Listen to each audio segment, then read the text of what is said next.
As you can see here, the frogbit has recovered from shipping and is putting out nice root structure.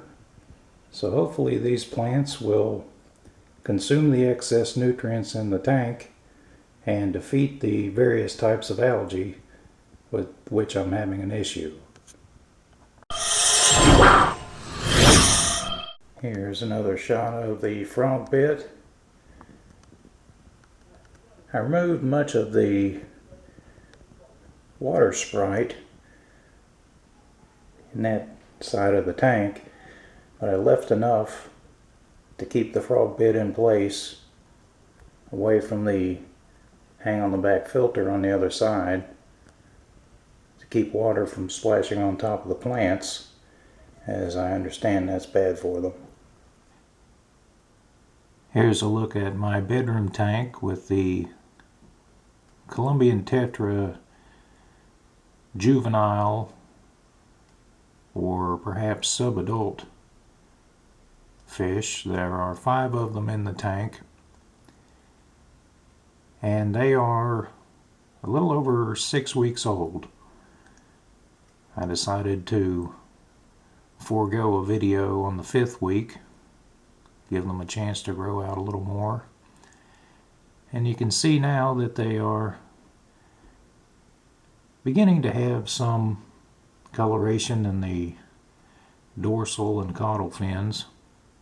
They're still quite drab, but as they grow, the sides will develop an incandescent blue sheen, and the red coloration in the caudal and dorsal fins will grow deeper.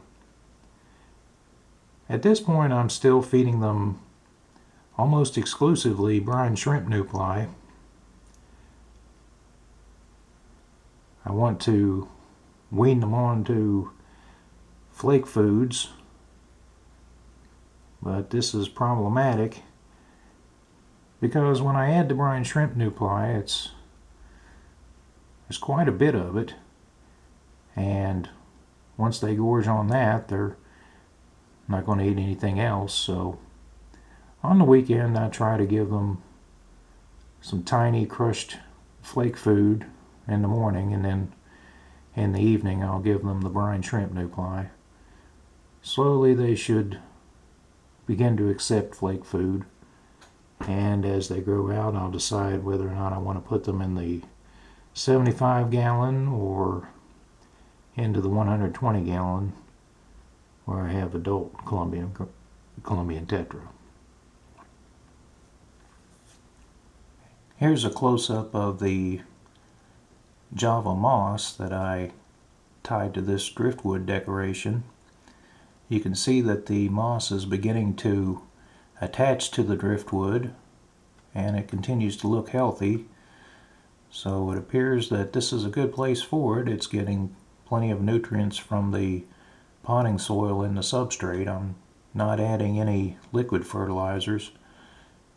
It's doing just fine with this LED light in this potting soil tank.